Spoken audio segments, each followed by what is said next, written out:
అగ్రదేశాల బాటలో green energy విప్లవం.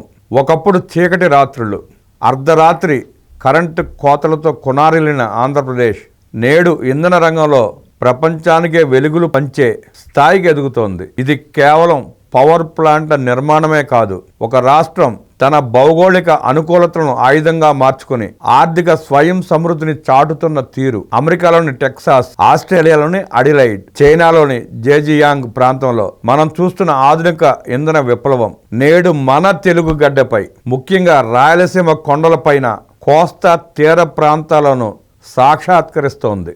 రాష్ట్రానికి వరప్రసాదం ఆంధ్రప్రదేశ్ ఇంధన వ్యూహంలో సౌర విద్యుత్ వెన్నెముక లాంటిది. అనంతపురం, కర్నూలు జిల్లాల్లోని అపారమైన బంజరు భూములు నేడు బంగారు గనులుగా మారుతున్నాయి. కర్నూలులోని ఆల్ట్రా మెగా సోలార్ పార్క్ వంటి ప్రాజెక్టులు ప్రపంచంలోని అతిపెద్ద వాటిలో ఒకటిగా నిలిచి చైనాలోని భారీ సోలార్ పార్కులకు ధీటుగా నిలవబోతున్నాయి. ప్రస్తుతం మార్కెట్లో అన్నిటికంటే చౌకైన విద్యుత్ సౌరశక్తి నుండే లభిస్తోంది. పగటిపూట లభించే ఈ అపారమైన శక్తిని ఒడిసిపట్టడం ద్వారా రాష్ట్ర ప్రభుత్వం థర్మల్ ప్లాంట్లపై ఆధారపడటాన్ని తగ్గించి కాలుష్య రహిత భవిష్యత్తుకు బాటలు వేయబోతోంది. ప్రకృతి ఒడిలో పుట్టిన చౌకైన శక్తి సౌరశక్తితో పాటు రాయలసీమలో కొండలపైన వీచే గాలిని మలుచుకుంటూ పవన విద్యుత్ ప్రాజెక్టులు వేగంగా విస్తరిస్తున్నాయి. పగలు సోలార్, రాత్రిపూట విండ్ పవర్ ఉత్పత్తి చేసేలా హైబ్రిడ్ నమూనాను ఏపీ ప్రోత్సహిస్తోంది. వీటికి తోడుగా రాష్ట్రానికి తలమానికంగా నిలుస్తున్న పోలవరం జల విద్యుత్ కేంద్రం పూర్తయితే అక్కడ ఉత్పత్తి అయ్యే 960 మెగావాట్ల విద్యుత్ నిర్వహణ ఖర్చు చాలా తక్కువ కాబట్టి అది అత్యంత పొదుపైన వనరుగా మారబోతోంది. ఇది రాష్ట్ర ఇంధన చరిత్రలోనే ఒక సువర్ణ అధ్యాయం.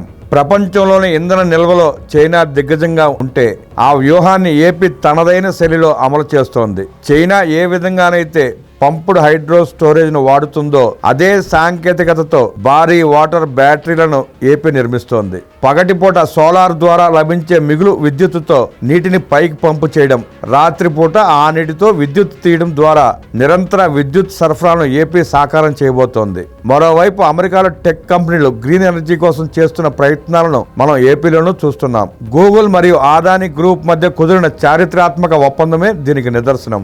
విశాఖపట్నంలో ప్రపంచ స్థాయి ఏఐ డేటా సెంటర్ల నిర్వహణకు అవసరమైన గ్రీన్ ఎనర్జీని ఏపీలోని సోలార్, విండ్ హైబ్రిడ్ ప్రాజెక్టులే అందించబోతున్నాయి.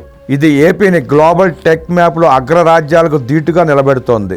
విద్యుత్ అంటే కేవలం కొన్ని సంస్థల గుత్తాధిపత్యం కాదు, అది ప్రజల సొత్తు కావాలి. ఇదే ఎనర్జీ డెమోక్రటైజేషన్. పిఎం సూర్య గారి పథకం ద్వారా లక్షలాది ఇళ్లపై సోలార్ ప్యానల్స్ వేయడం ద్వారా సామాన్యుడు తన కరెంటును తానే తయారు చేసుకుని మిగిలిన దానిని అమ్మి ఆదాయం పొందే స్థాయికి చేరుకుంటున్నాడు.